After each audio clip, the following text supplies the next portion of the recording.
So here we go. As mentioned, today's topic is sport performance, so everything related to assessing and monitoring sport performance.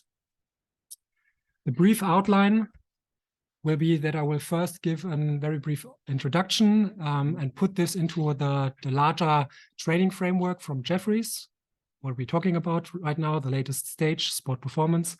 Then I give a short overview presentation on performance and competitive analysis, competition analysis. Then there will be this guest lecture from Robin on an applied case example where sport performance analysis basically were conducted during competition to support the coaching staff. And later on, there will also be a group work where we'll try to get everything together.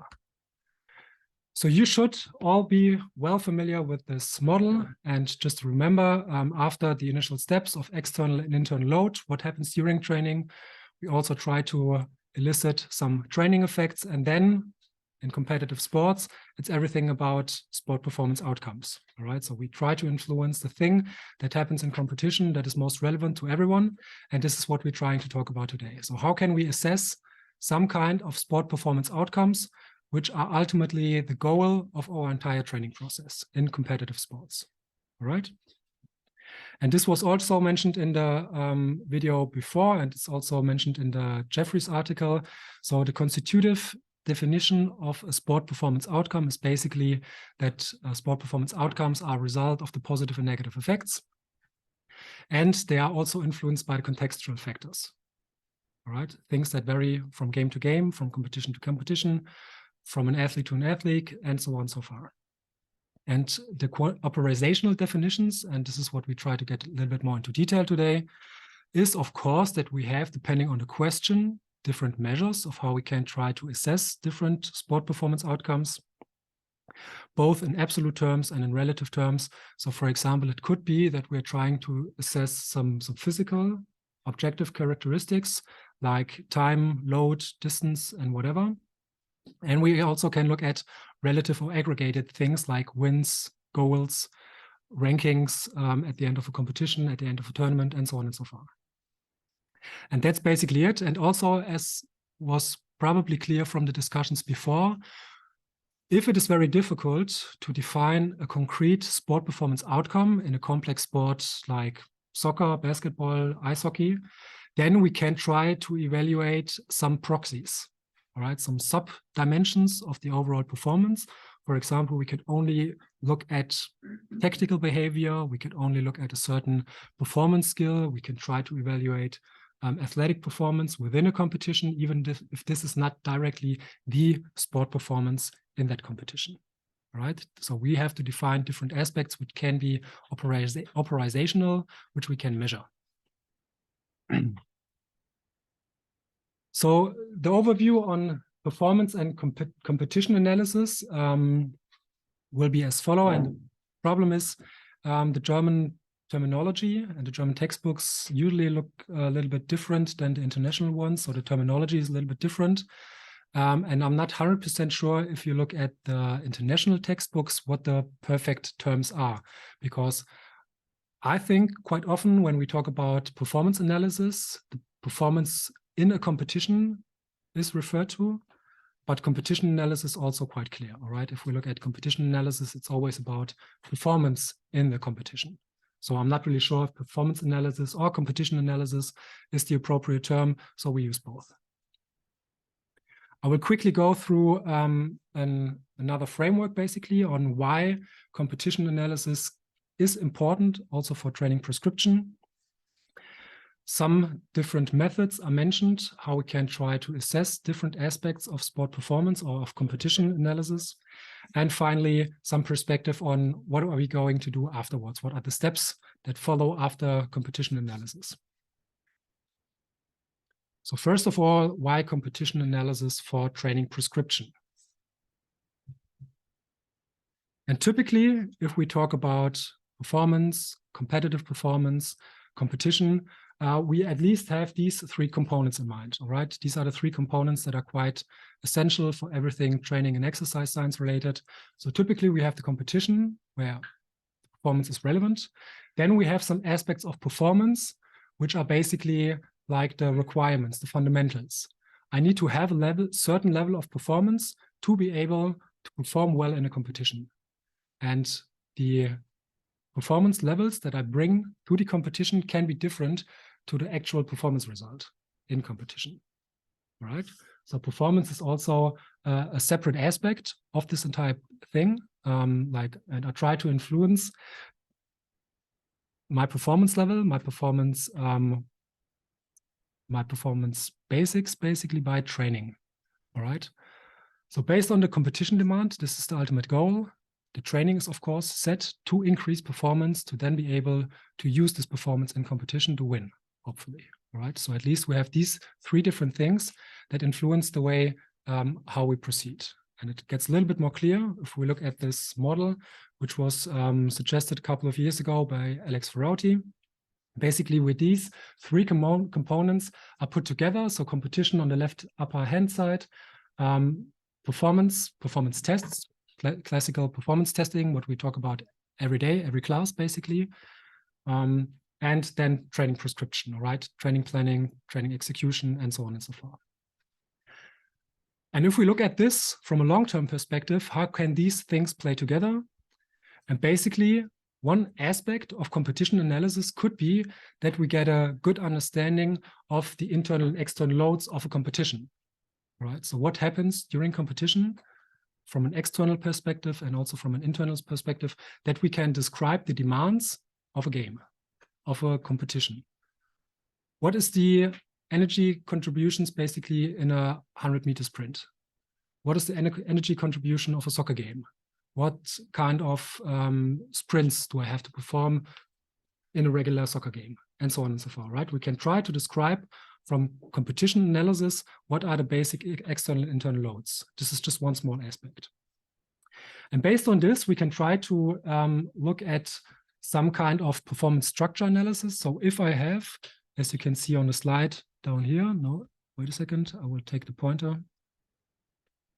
So if you look at different external and internal load metrics, for example, we see that different sports have, of course, different absolute and relative playing times. For example, there's a different work-rest ratio, the different work activities, the different rest periods have a different duration.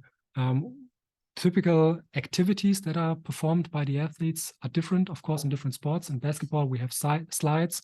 In ice hockey, we have, of course, sliding, and a totally different way of working because we have lots of exchanges. And the typical internal load measures that we collect during such competitions are also different. So if we look at blood lactate or heart rate values, they are, of course, vary substantially between sports. And based on this, ideally, we can then try to perform some analysis. What is more important, all right? That we can get a rough understanding of the performance structure in a sport. You don't have to read this in general, but the basic idea is we collect lots of data and, for example, do a simple multiple regression analysis to see which component might be a little bit more important than others, all right? So that soccer is, for example, more aerobically determined than volleyball. That's the basic idea. And this is what competition analysis can inform us. From a performance testing perspective, of course, ideally we have some sport-specific testings, some sport-specific diagnostics available that help us get a good understanding of the specific athletic performance within a sport. And based on this, we can also hopefully develop normative values within a sport, within age groups, for example, to get an understanding what is relevant from a basic performance level, which is then used in competition to be successful. And of course, if we put these things together, we can get some general idea of what typical training goals might look like, what are the hierarchy of different training goals, and this can inform, of course, talent selection and training prescription. All right, so this is the first ideas from a long-term perspective, why it is necessary to also perform competition analysis and performance analysis in the long term to inform about what training prescription could look like in a specific sport, in a specific environment. On a short-term perspective, we can look at a given game. We can look at the last game to see, for example, what were the movement patterns Then we can identify what were the internal and external loads from a specific game. And also maybe there's some tactics or some technique behind the different movement patterns. So again, we can try to use competition analysis to optimize the competition management, basically. So everything about supporting the athlete within the game. And we can see, does the actual performance meet the target performance? Ideally also in reference to norm values, to then make a decision, was this okay, or do I need to improve something? Or do I need to change something? So ideally, I also have some reference values available. For example, what is a typical value within a game that I can compare my performance outcomes with the opponent's performance outcomes to put everything into context and to make an interpretation. Again, performance testing on a short-term perspective can help to identify what are the current strengths and weaknesses within an athlete. And for example, is a development in body height in accordance with the development in speed, for example, in the long term, in reference to normative values, if I have these available. So I can see right now what is the performance currently, and to evaluate what was the training process in the last year, in the last month, effective, right? And this again can help me get an understanding, identify and define the different training goals currently based on the overall process, because I know what is relevant for soccer and what is the current performance level, and therefore I can try to influence the training prescription for the next steps. So if we look at the overall process of the different components of competition, performance, and training, basically, we of course have a good understanding now that the competition analysis is a very important aspect to guide general training prescription. All right, and this is basically what should be clear, even if we are not always have to use this on a week-to-week basis, basically to evaluate the matches. And which are the typical methods that we have, or which are possible methods that we have available to conduct some performance analysis? So for example, a very simple one could be that we just look at some results. So an example from the 2017 Ironman performance at Kona, Hawaii. So the championships, the podium of the 3 best professional triathletes. We can look at the overall times, basically 3 minutes between the first and the second and the third podium position, basically. And we can look at the split times and then see, for example, that the second one, Lionel Sanders, went out of water roughly 5 minutes behind the first one, but then had a brilliant cycling time. He really started the race quite hard, took the first place up from kilometer 70 on, but then probably rode a little bit too hard and was not able to finish his marathon as intended, and therefore only made the second place, even if he finished cycling on the first place, right? So very simply looking at the results from a competition, look at the opponents and be able to get a rough understanding of, okay, did my strategy, did my tactic basically worked out as planned, as intended, right? This is one very simple type of performance analysis if such results are available. We could also look at pacing, for example, in endurance sports. So basically from one competition in female marathon runners, we observed, or it was observed, that the high performance, the best performance basically had a relatively stable running performance throughout the marathon. So the running speed didn't decrease, but those who performed or who came into the goal later on, they had a substantial reduction in running performance throughout the course. So maybe it might be useful on this course at least to try to achieve a very relatively stable running performance. Potentially, all right? It depends on what you do, but you could look at the pacing, for example, to inform performance and to inform future training prescription.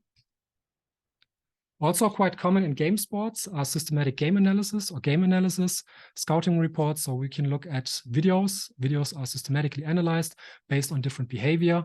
And for example, on the right-hand side, you can see a complex model where a specific aspect of a direct screen in basketball was analyzed based on the different options, and we can look at the successes of the different options on setting a screen and using a screen in basketball, for example. So we do some performance analysis to identify some tactical behavior which is more successful than others. And this can inform current practice, current performance, and also can inform general education in youth sports, for example. Nowadays, as will be mentioned in the next week, we have lots of devices available, lots of technology available. So we could facilitate, for example, video analysis or wearable analysis, which are sometimes called tracking analysis, to get an overview of what happens during the game, how are players moving. So again, internal and external loads. But as you can see also, there's quite a substantial usefulness of also looking at tactical analysis. So if I have a specific positioning on the field, which I'm trying to achieve, I can directly look, do the players actually move in the way, in the patterns that they should move? And this gives me another perspective compared to the very isolated perspective from the coach at the sideline. All right. And this can, of course, also be one aspect of using competition analysis. As mentioned before, it can be relevant for identifying the overall external, internal load perspectives in a broader term from a sport, and also in an acute term, in a short-term perspective from the last game, basically, from my level and the opponent's level. And finally, if everything works out, we are able then to create some performance structure analysis, basically, to get a better understanding of what is relevant.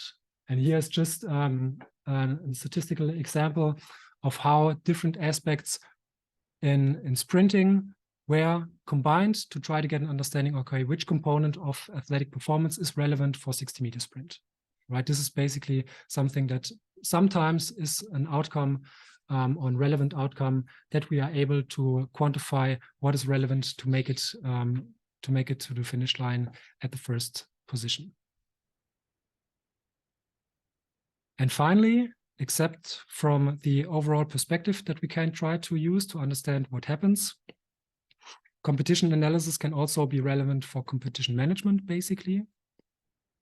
So if we're looking at the next competition, an initial step is usually the competition analysis from the last matches. So what went well, what did not went well, which also, as mentioned before, informs the training prescription.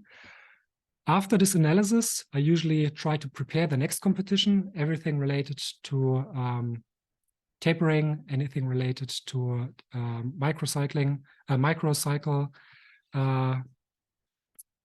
organization, and also warm-up in a given day.